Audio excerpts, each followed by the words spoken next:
Olá, boa tarde, bem-vinda. Olá, deixa eu soltar meu cabelo aqui. Já estamos ao vivo, já estão entrando aqui pessoas. Então, hoje nós vamos falar sobre mães, mas antes eu gostaria que a Gleice se apresentasse, dissesse de onde ela está falando. Olá, todo mundo. Meu nome é Gleice. Eu moro nos Estados Unidos, Flórida, mas nasci no Brasil. Estou aqui há 22 anos. Sou psicóloga, psicoterapeuta. Trabalho com casais, especialista em relacionamentos. Tenho formação em constelação familiar também e em coaching de relacionamentos. E a Ângela, aqui também nos conhecemos através de trabalhos de constelação. E foi assim que a gente se conectou, né, Ângela? Isso. Acho que todos já me conhecem, eu também sou psicóloga transpessoal, consteladora, e trabalho com a abordagem de trauma IOPT, porque a gente fala isso e depois para sair na legenda sai diferente. Então tem que falar bem calmamente. E eu estou defendendo a tese ultimamente, e o que eu vejo muito nos trabalhos é a humanização da mãe. Por quê? Porque a criança vê a mãe como um ser infalível e carrega essa visão para o resto da vida. E às vezes a gente vê pessoas com 60 ou mais e ainda estão ali cobrando e esperando da sua mãe. Então, eu estou propondo assim todo um trabalho de harmonização desse vínculo.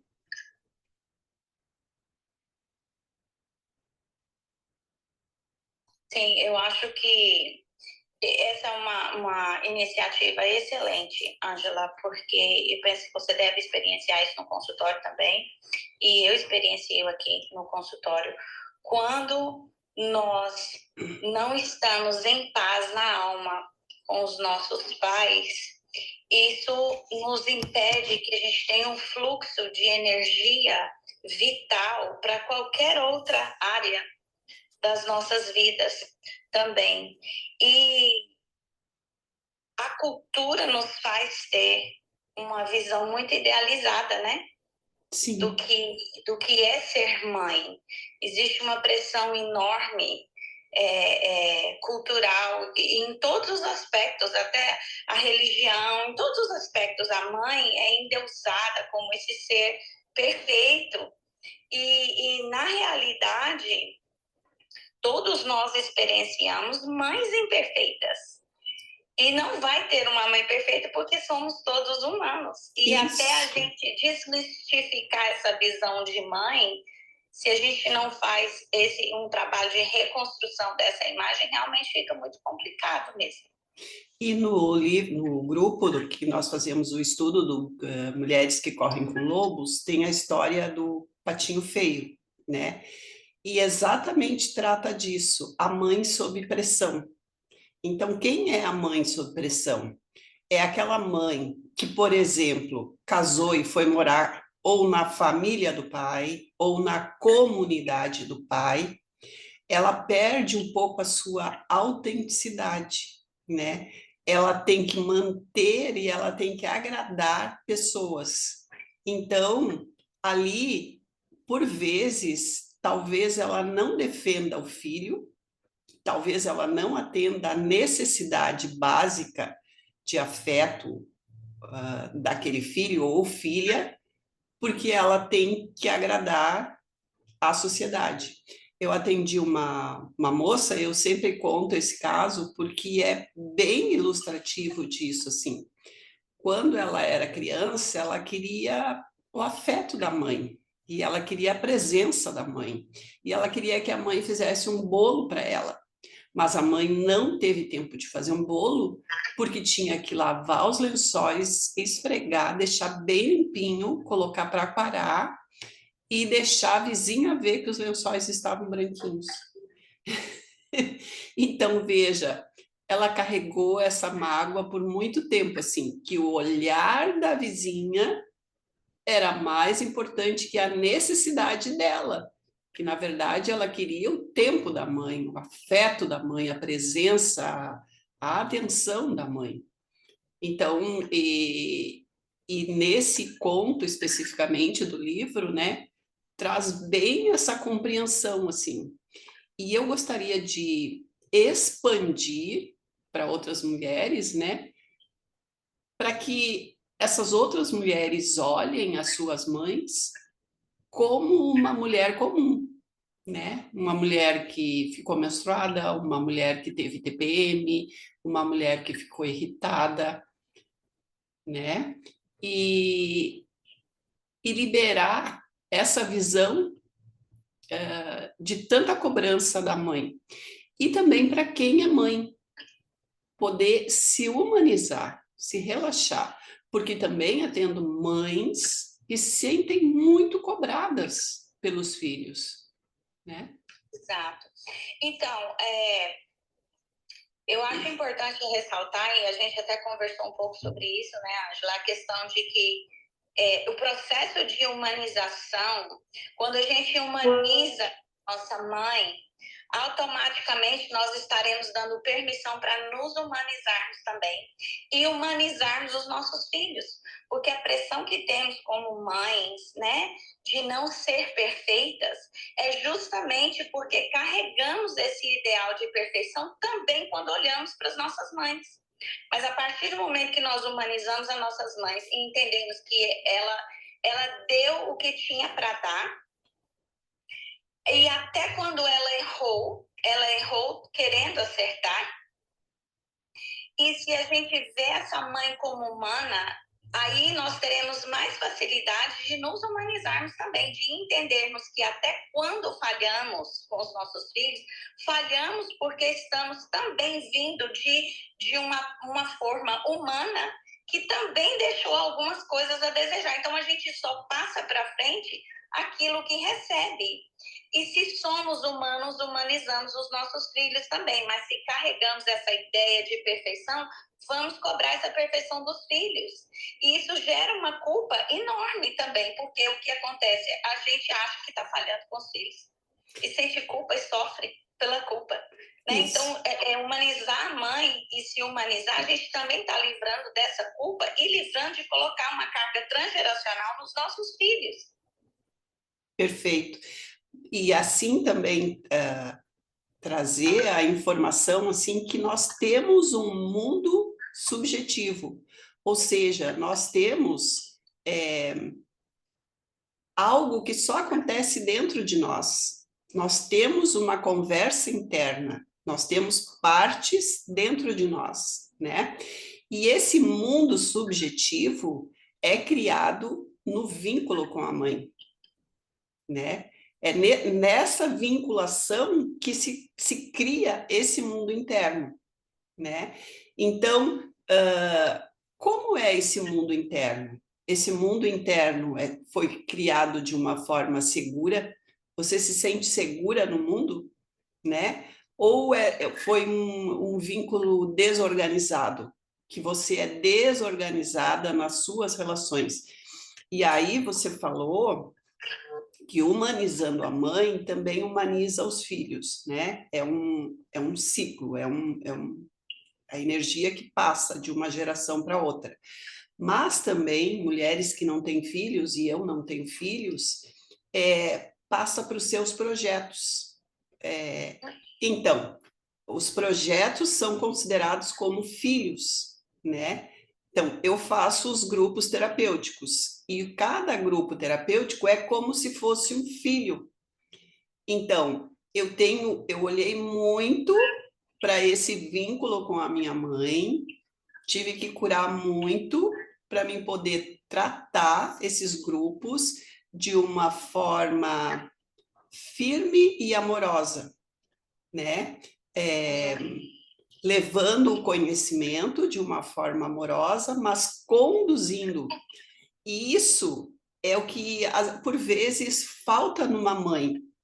É quando a gente olha para esse vínculo, né? Tomar consciência dele é a primeira parte, tomar consciência desse vínculo e harmonizando esse vínculo, tirar a responsabilidade de tudo que acontece com a gente da mãe e pegar para si, né? Porque agora eu já cresci, eu sou grandinha agora e eu posso cuidar de mim e aí levar.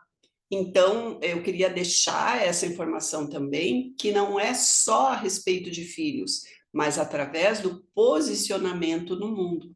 É como eu me posiciono no mundo, tem a ver com esse mundo subjetivo criado lá nesse vínculo com a mãe.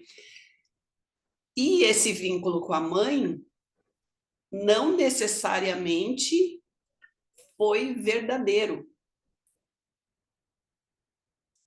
A experiência que a gente tem com a mãe pode ser subjetiva e a gente pode estar vendo a nossa mãe não da forma como ela foi, mas da forma como nós registramos. Uhum. Não sei se você quer falar alguma coisa, eu sempre conto uma historinha para elucidar. Não, pode contar a história, e aí você fecha o ciclo do raciocínio. Eu faço os ECONs, né, que é os encontros consigo mesmo, e eu participo, assim, de ECONs. E eu participei de um ECON de uma moça, que é um encontro consigo mesmo, de uma moça muito bonita, ela era médica, com graduação, pós-graduação, enfim, e o marido dela ficou com câncer, em fase terminal. E ela entrou em crise, ela estava totalmente em crise porque ela não estava conseguindo salvar ele. E racionalmente ela entendia, não era responsabilidade dela salvar ele, mas algo lá dentro. E daí o que aconteceu? Essa moça nasceu com um lábio leporino, que é aquela fenda assim no lábio. E isso não aparece no ultrassom. E quando ela foi apresentada para a mãe levou um susto. Ela registrou aquele susto da mãe como se ela não tivesse direito à vida. Então, ali, a partir do nascimento dela, ela começou a se esforçar para agradar a mãe. Ela tinha que fazer tudo por aquela mãe, ela tinha que salvar a mãe, e ela passou a vida cuidando dessa mãe de uma forma não natural, digamos, com muito esforço, de uma forma muito pesada. Essa mãe veio a falecer e logo depois ela casou, ou seja, ela transferiu o cuidado que ela tinha com a mãe, esse agradar a mãe, ela transferiu para o marido. E ela cuidava de tudo para que ele não sofresse, para que ele amasse a ela. Então, o que que ela queria? Ela queria ser amada, né? E quando ele ficou doente, foi quando ela percebeu que ela não tinha condições. Então, vejam, todo esse esforço que ela passou a vida inteira carregando, num esforço, né? Nesse trabalho dos ECONs, que não é um, né? Foram alguns ECONs que ela fez, ela conseguiu perceber que, na verdade, ela era o que era. E a mãe aceitou ela, a mãe amou ela. E ela conseguiu perceber que ela não precisava ser responsável por salvar esse marido. Ela pôde amar esse marido. Então, eu acho interessante você fazer essa colocação, né? Até nesse aspecto, eu acho assim que tanto os ECONs como a constelação familiar, ou quando a gente trabalha, igual eu trabalho em consultório, às vezes a cura da criança interior, como é importante a gente colocar cada pessoa no seu devido lugar, né? Porque quando, no exemplo dessa moça que você deu, e a gente percebe, eu percebo muito em consultório, e tem muitas pessoas aí fora que estão fora do seu lugar quando se colocam numa posição de querer salvar os pais, né? Ela fez tudo para agradar a mãe, na verdade, estava comprando o afeto da mãe, né? Às vezes a gente está aí preso no complexo da boazinha, né? E é tão louvável aí fora, todo mundo admira a boazinha que faz tudo para todo mundo, mas o que tem por trás da boazinha? Às vezes está comprando um afeto. E quando a gente entra nessa posição com relação aos nossos pais, nós saímos do lugar. Essa tentativa de salvar a mãe, o que acontece? Ela não pôde ser filha. Porque quando nos tornamos pais dos nossos pais, não somos filhos. E se não somos filhos, também não podemos ser pais depois. Porque antes de ser mãe, precisamos ser filhas. Então, assim, eu acho que é importante, né, já que a gente está falando de mãe, trazer essa consciência para quem está ouvindo a gente, de olhar para dentro e ver qual é o seu lugar na sua família. Você está no seu lugar de filha e de mãe dos seus filhos? Ou você está no lugar de ser pais ou mãe da sua mãe ou do seu pai? E se você está nesse lugar, você está preso lá, porque enquanto você está sendo mãe da sua mãe, você não pode ser mãe dos seus filhos. E aí nós vamos perpetuando uma orfandade. Agora, o mais interessante com relação a essa reflexão que eu convido a todos que estão nos assistindo a fazer sobre o nosso posicionamento e a orfandade que perpetuamos, porque se não temos mãe na alma, né? Se não temos mãe na alma, somos órfãos. O que acontece? Os nossos filhos também terão tendência a ser órfãos, porque é muito comum nós vermos mães que estão sendo as mães para os filhos delas que elas gostariam de ter tido. E, na verdade, o que nós temos que fazer é olhar para os nossos filhos e enxergá-los como indivíduos e perguntar que tipo de mãe essa criança ou esse filho ou essa filha precisa. Porque quando nós estamos sendo para os nossos filhos a mãe que gostaríamos de ter, nós não estamos sendo pais dos nossos filhos, nós estamos sendo pais de nós mesmos, da nossa própria criança interna. Então, é por isso que é tão importante nos colocarmos no lugar certo de filhos e de pais dos nossos filhos. E quanto é importante também nós fazermos essa pergunta, essa separação. A mãe que eu queria ter não é necessariamente a mãe que o meu filho ou a minha filha vai precisar, e na maioria das vezes não é. E se eu não estou presente com meu filho, eu estou criando uma outra orfandade na alma. E a gente vê muito isso em consultório, né? Essa moça que você está falando estava órfã da aceitação da mãe e foi buscar essa aceitação em lugares errados. E nós fazemos isso, perpetuamos em relacionamentos. Eu queria ouvir de você, ainda na mesma linha de raciocínio, né, de querer essa questão de posição, de localização, de mães. Tem muitos clientes que chegam no consultório e querem nos colocar no lugar de mãe, né? E se sentem extremamente ofendidos quando nós nos recusamos a nos colocar nesse lugar de mãe. Mal sabem eles que estão fazendo isso para o bem deles, porque se viramos mães dessas pessoas, elas não vão crescer nunca, né? Você tem situações onde clientes querem te colocar no lugar de mãe, Ângela? Sim, sim, isso acontece. Mas isso é trabalhado com compaixão e aceitação.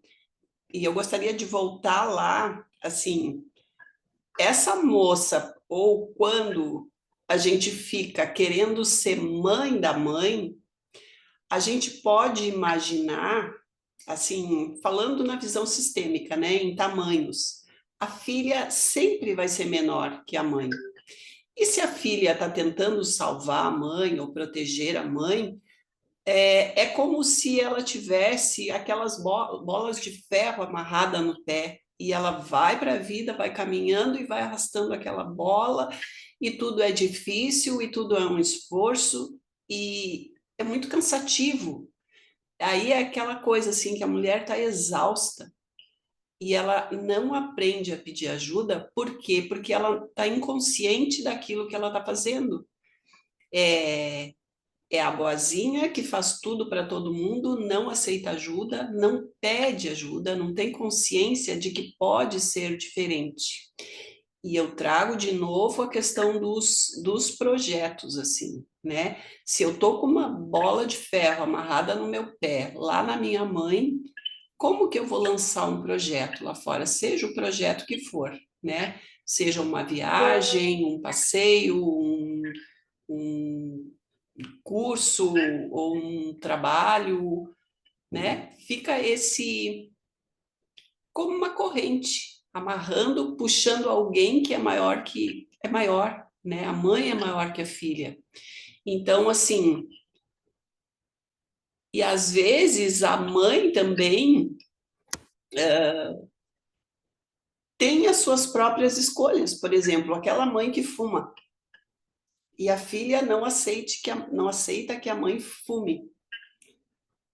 Se a mãe sabe o que a filha pode dizer, mãe, cigarro faz mal.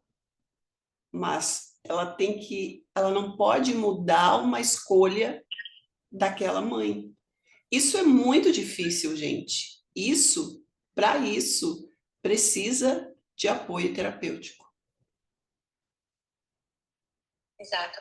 Quando você fala da visão sistêmica e das bolas que a gente arrasta como peso para projetos, faz muito sentido, porque se a gente for pensar que a nossa mãe é a nossa fonte de pulsão de força e vida, e é o nosso primeiro referencial, né, de pulsão de força e de vida e de amor. E se eu me coloco numa posição onde eu não humanizo essa mãe e eu quero que ela seja perfeita, e porque eu acho que ela não é perfeita e ela é inadequada, eu me coloco numa posição de consertar essa mãe ou de salvar essa mãe, o que intrinsecamente eu estou dizendo, inconscientemente eu estou dizendo, essa mãe é fraca. Ela não consegue sozinha, então ela é fraca. Se a mãe é fraca e incapaz, ao ponto de eu precisar ensinar essa mãe, ou salvar essa mãe, ou exigir que essa mãe seja além do que ela é, então, automaticamente, eu estou drenando a minha própria energia de pulsão para a vida, para qualquer projeto, para qualquer relação. Porque se a minha mãe é fraca, eu também sou. Porque eu sou 50% a minha mãe. Exato, nós só temos a ilusão psíquica, né, de que somos melhor do que a mãe, quando estamos tentando consertá-la, mas na verdade estamos nos auto-sabotando, e é por isso que algumas pessoas não entendem, né? Ah, mas parece que eu me saboto, as oportunidades vêm, mas na verdade é bem isso, porque a nossa energia vital, a nossa pulsão de vida está preso lá na mãe que constituímos como fraca, porque não a humanizamos. Sim, e eu adoro a história do Édipo, né? Sabe o complexo de Édipo? Eu gosto de analisar a história com muita calma.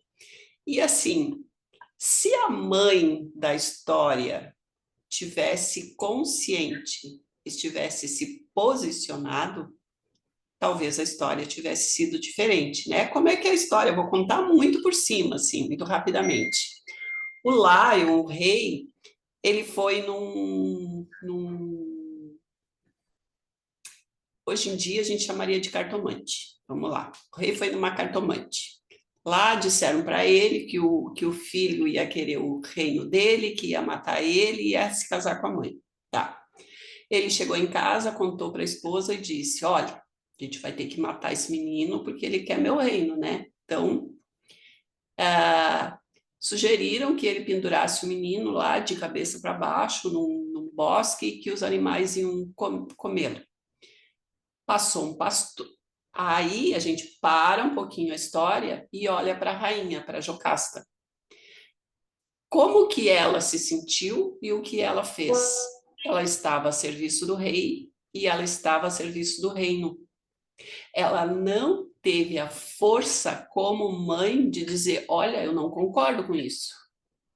E se ela tivesse concordado, se ela tivesse se posicionado, não teria acontecido a história. Mas o que ela fez, ela concordou com o rei. Ela entregou o filho.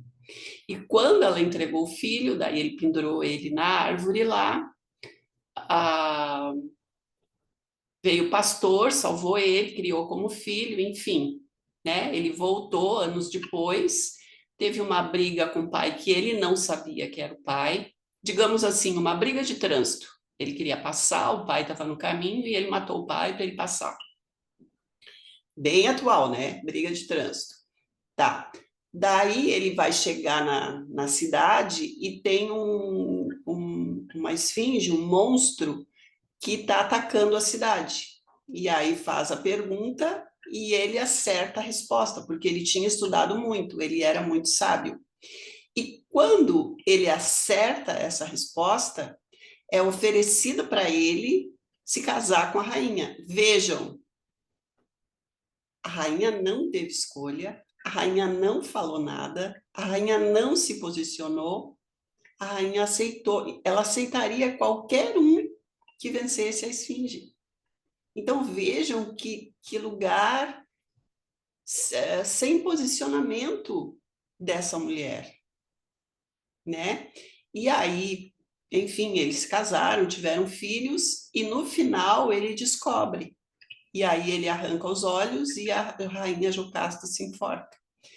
E aí eu fico assim, eu gosto de pensar nessa história e pensar assim, o quanto essa mãe estava inconsciente e o quanto as mães de hoje estão inconscientes, né? O quanto as nossas mães podem ter sido inconscientes e o quanto a gente ainda espera algo dessa mãe inconsciente.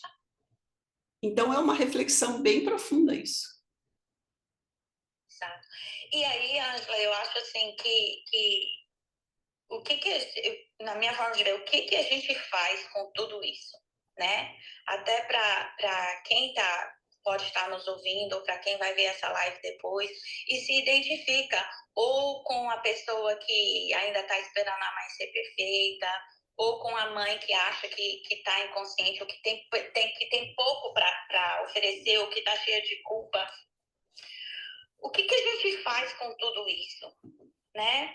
E nessas horas é onde a gente tem que tirar um tempo para olhar para dentro, porque não tem como humanizar as nossas mães sem tirar os olhos delas e olhar para nós.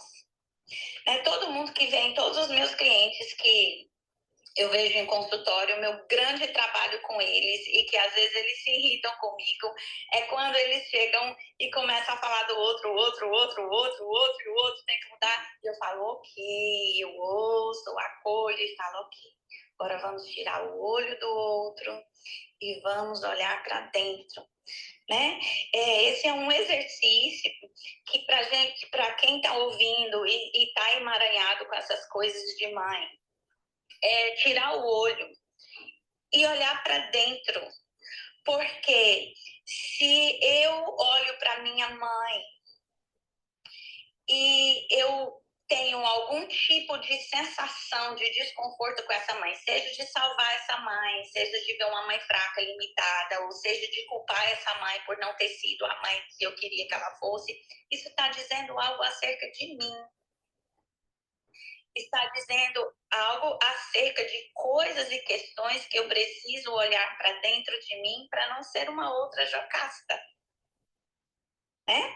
Porque aquilo que está dentro de nós, que nós nos recusamos a olhar, e é mais fácil apontar o dedo para o outro, e nesse caso a gente está falando da mãe, apontar o dedo para a mãe, aquilo que eu recuso olhar em mim fica inconsciente em mim. E tem repercussões catastróficas, como na história que você contou, né? Então, e como que eu olho para mim? É através de trabalhos de autoconhecimento, de terapia e uma busca de uma consciência maior para que a gente possa andar na sombra daquela mãe. E quando eu falo sombra, não na linguagem psicológica, né? Mas olhar para aquela mãe e ver que ela foi humana. Ela também, como você disse, tinha as partes inconscientes dela. E eu entender que até quando, com o erro dela, é ganho meu. Porque eu posso aprender com o erro. Com a humanidade da minha mãe.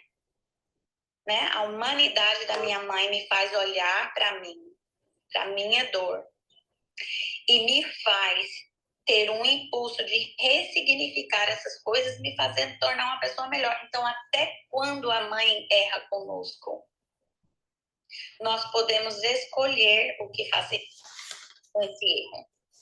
E se é seguir nos transformando ou se é ficar estagnado. Estagnado é ficar culpando a mãe para sempre. Mas por causa disso, por causa que foi assim, ou porque ela é assim. Então, a minha vida... Escuto de muitas pessoas, eu não sei fazer isso porque a minha mãe era muito rígida, não me deixou fazer. Ok, mas então, se você tem essa consciência, hoje você é adulta, e o que você vai fazer com essa consciência? Você vai ficar nessa forma, abrindo mão do seu poder numa percepção de vítima para sempre, e a mãe algoz, ou você vai fazer, ok, eu entendo que eu posso fazer um pouquinho diferente. Sim, tem pessoas que ficam na síndrome da Gabriela, né, e colocam a mãe na síndrome da Gabriela. Eu nasci assim, vou ser sempre assim, eu sou assim, mas não é. E isso que eu trouxe, assim, esse mundo subjetivo é criado pela mãe, mas está dentro da gente. Então, nós não vamos mudar a nossa mãe, nós não vamos mudar o passado, mas nós vamos mudar esse mundo subjetivo dentro de nós. E quando nós conseguimos mudar esse mundo objetivo, o mundo ao nosso redor muda, a reação das pessoas muda, tudo muda. Exato. Então é bem importante assim mudar esse mundo objetivo assim. E tem a teoria do John Bowlby, né, que é a teoria do apego, que ele fala assim, tem o apego seguro, que é aquele apego em que a mãe estava consciente, disponível para os filhos, né? E que satisfez as necessidades básicas dos filhos, né? Mas aí tem o apego evitativo, onde a criança é evitada. E hoje a gente vê muito assim, pais no celular. Eu moro em frente a uma praça e eu vejo as mães levam as crianças, soltam e ficam no celular. Qual é a informação que ela está passando para essa criança? Você não é importante para mim. Eu não Né? estou disponível. Eu não estou disponível. E o que aquela criança vai entender? Como é que fica a autoestima dessa criança e o que ela vai buscar quando ela crescer? Então, é uma via de dois lados, assim. Despertar os filhos para a autorresponsabilidade por aquilo que eles sentem, mas também despertar as mães para criar bons apegos com seus filhos, né? Exato. Então, é por isso que eu reforço, né, a importância de nós não nos acomodarmos com o destino que foi entregue a nós pelos nossos pais, pela nossa linhagem, e buscarmos a nossa própria consciência e lidar com as nossas próprias dores, para não perpetuarmos isso. Porque provavelmente a mãe que que não está disponível para o filho e que está no telefone no parque e não está disponível para o filho, ela tem coisas dentro dela que a impede de estar disponível para o filho. Sem perceber, inconsciente, estar 100% presente com o filho engatilha coisas nela que ela não sabe lidar com isso. E se a gente não vai atrás de cuidar dessas coisas, nós estamos só passando para frente o adoecimento emocional e psíquico para os nossos filhos. E eu vejo, porque a minha especialidade é relacionamentos, né?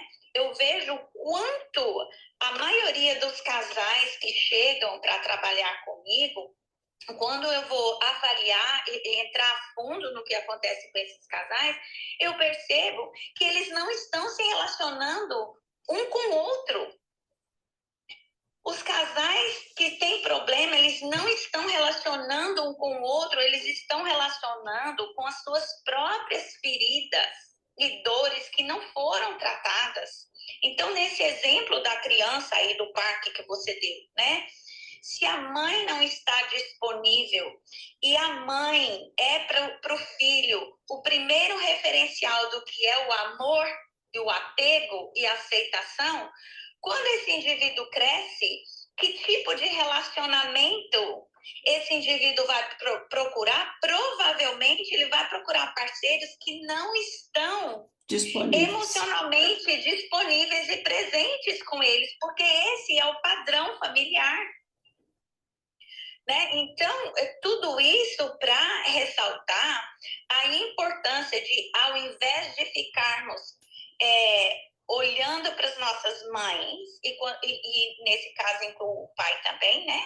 Mas o tema da nossa live é a humanização da mãe, ao invés de ficarmos olhando para essa mãe sem conseguir humanizá-la e olhando aonde ela faltou ou errou, vamos trazer um olhar para nós e falar, ok, isso foi como foi. Ela deu o que tinha para dar. Mas o que eu vou fazer com isso? Eu vou continuar com o meu olho nela, criticando o que ela não fez, o que ela não deu?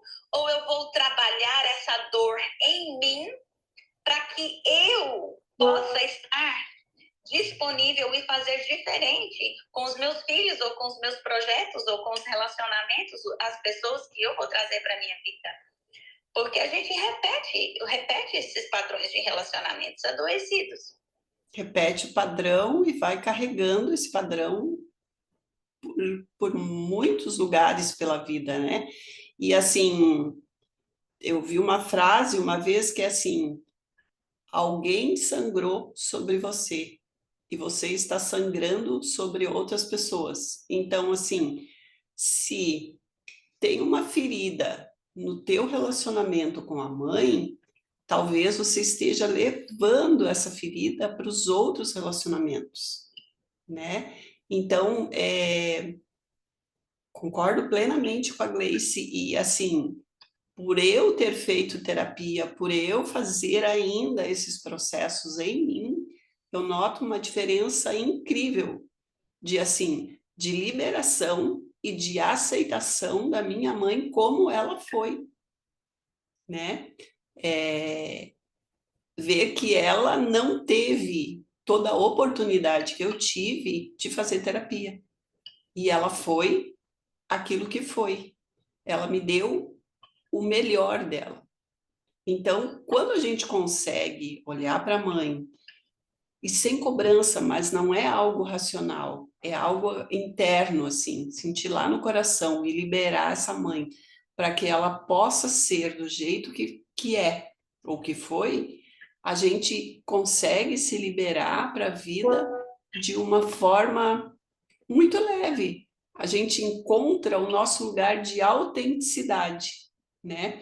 Porque enquanto a gente está tentando mudar a mãe, nós estamos tentando mudar a nós mesmas, né? E aí não somos autênticas, estamos fora do nosso lugar, né? Isso. E ainda no âmbito de relacionamento, né? Enquanto eu não trabalhei essa questão da minha mãe, enquanto eu não humanizei a minha mãe e olho para minha mãe com um olhar de escassez, de falta daquilo que ela deveria ter me dado e não me deu, o que acontece quando eu vou me relacionar com outras pessoas?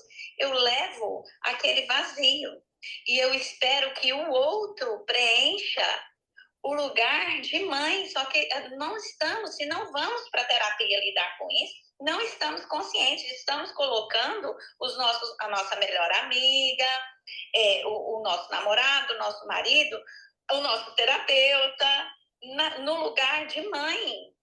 E aí o que acontece? Ninguém, por mais dedicado que seja, por mais apaixonado que seja por você, vai conseguir preencher esse lugar de mãe, que você só pode resolver com você em relação ao seu olhar de humanização dessa mãe.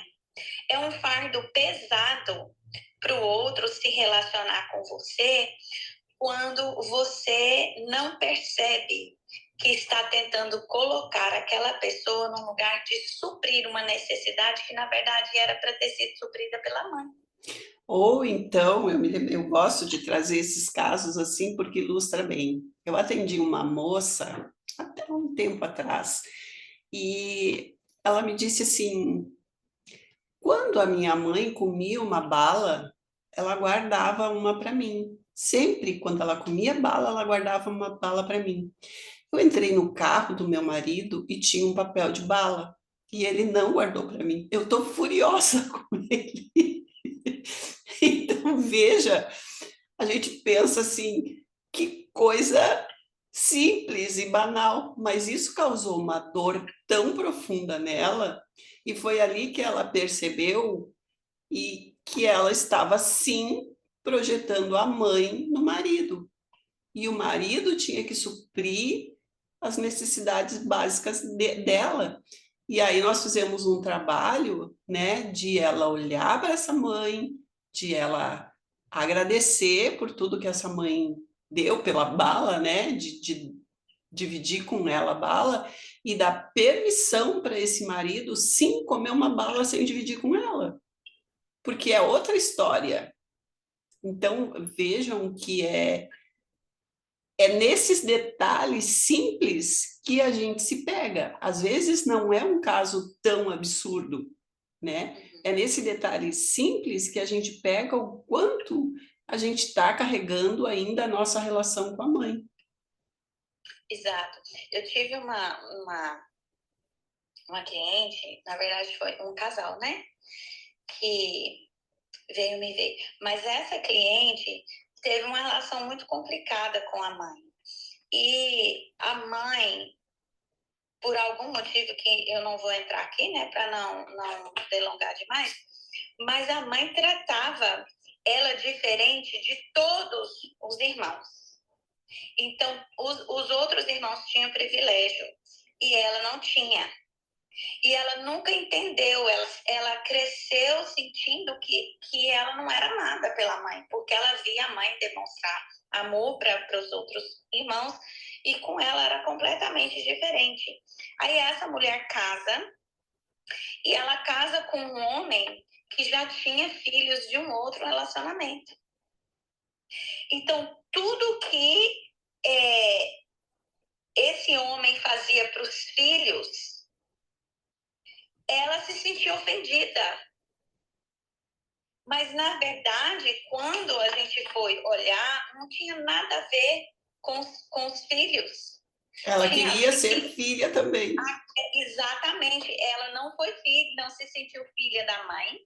Aí não conseguia, era engatilhada pelo o relacionamento de perceber o marido ser pai dos filhos.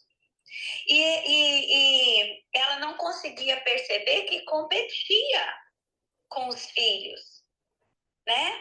Até vir a consciência de que, na verdade, ela realmente estava embaraçada ali com a questão da mãe, precisou. Mas quando nós trabalhamos a criança interna dela e essa questão da mãe, ela não mais precisou colocar, não só não precisou colocar o esposo nesse lugar de mãe, e ela conseguiu lidar com os enteados sem ser engatilhada, porque ela estava sempre, o gatilho, quando ela via os enteados serem amados pelo pai, era o gatilho de que ela tinha da mãe com os irmãos. Ah, mas ele deu presente para ela, não deu para mim. Ah, mas a bolsa que ele deu para ela foi mais cara do que a que ele deu para mim, ainda que ele tenha dado exatamente o que ela tinha pedido, né? Então, assim, nós precisamos mesmo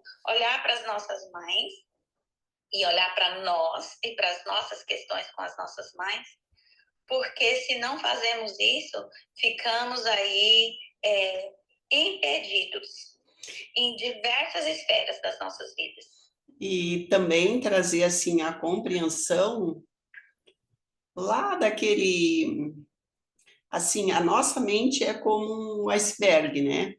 E aquilo que a gente está consciente, aquilo que a gente também busca saber, compreender, aquilo que a gente lê, aquilo que a gente entende racionalmente, não muda a situação, né? O que muda a situação é sentir. Então, o iceberg, ele tem uma ponta que está para fora ali, e o saber, o compreender, o entender está na parte de cima.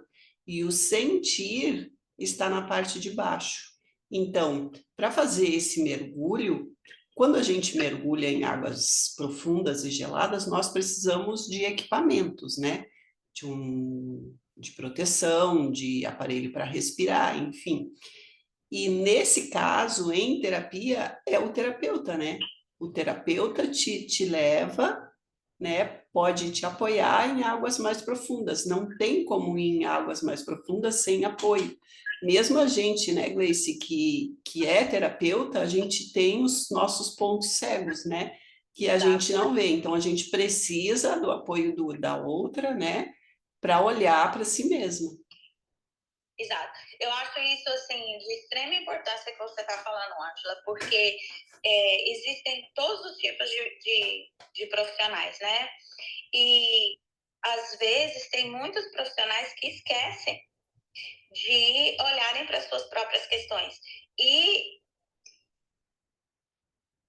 eu acredito e vejo o nosso cliente só consegue ir até onde a gente já foi, porque senão a gente não consegue levar, não é verdade? Sim. Então, é importante, como você está falando, nós também, como profissionais, também temos esse tempo de parar e olhar para as nossas próprias questões.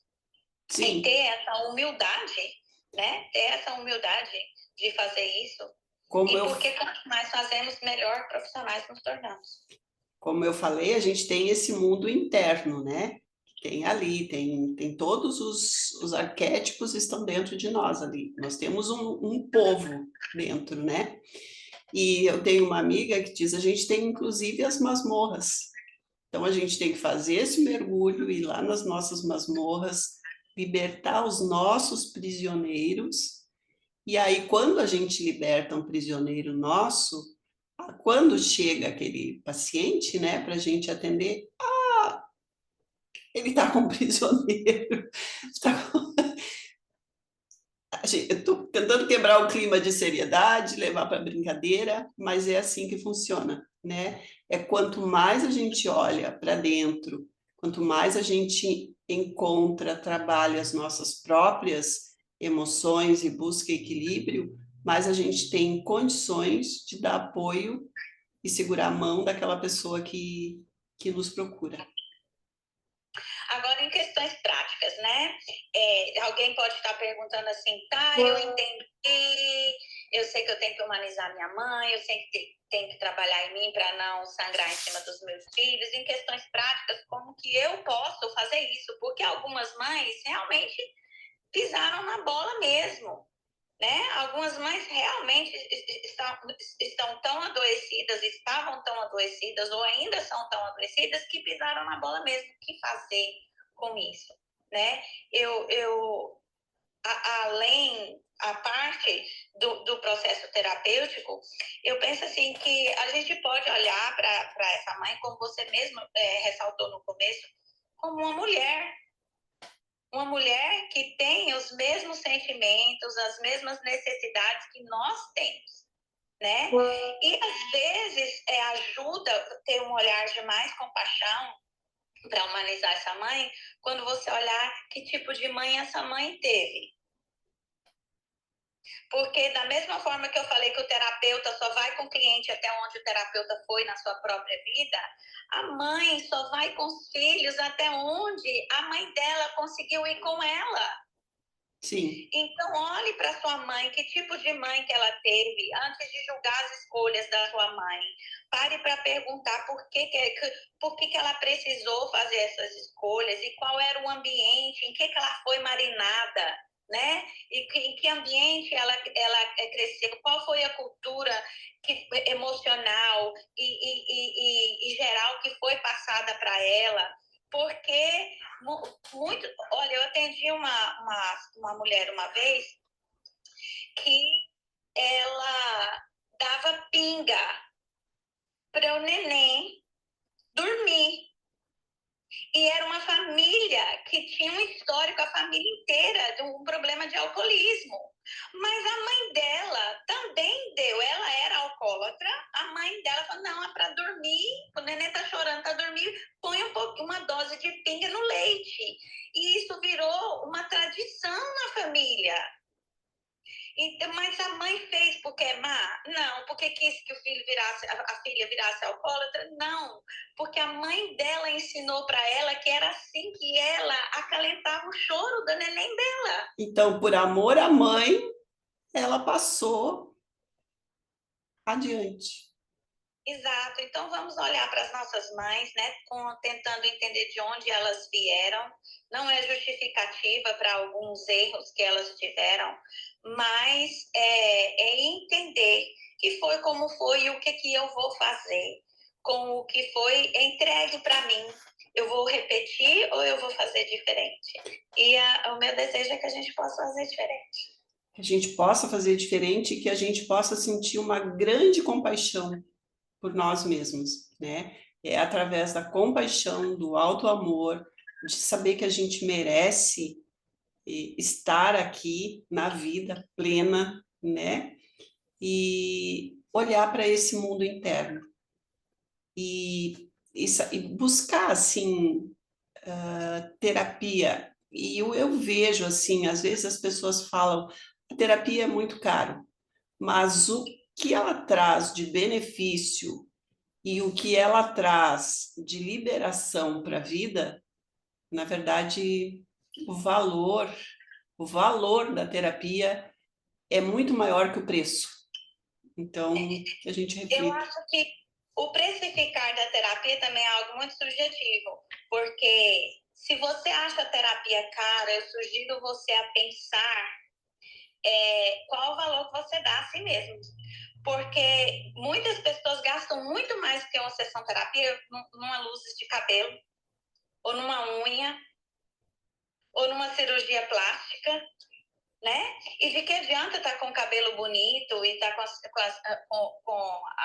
fazer a cirurgia plástica ou estar com as unhas bonitas, mas a alma está quebrada, está perpetuando o escolher relacionamentos errados e se iludir. Ah, mas meu dedinho é podre. Não, o dedinho não é podre. Tem Não é? situações que você precisa olhar, né? Então, qual é o preço? O que é importante para você? Então, é isso. Terapia, realmente, terapia não é cara. É o valor que a gente dá. A gente vai dar valor ao que é externo e continuar repetindo padrões adoecidos e passando para frente para os nossos filhos, ou a gente vai valorizar uma saúde mental e um legado de equilíbrio emocional para os que vêm depois de nós. Sim. E só rapidinho, porque já estamos chegando no finalzinho aqui, eu atendi também uma moça que tem uma mãe narcisista.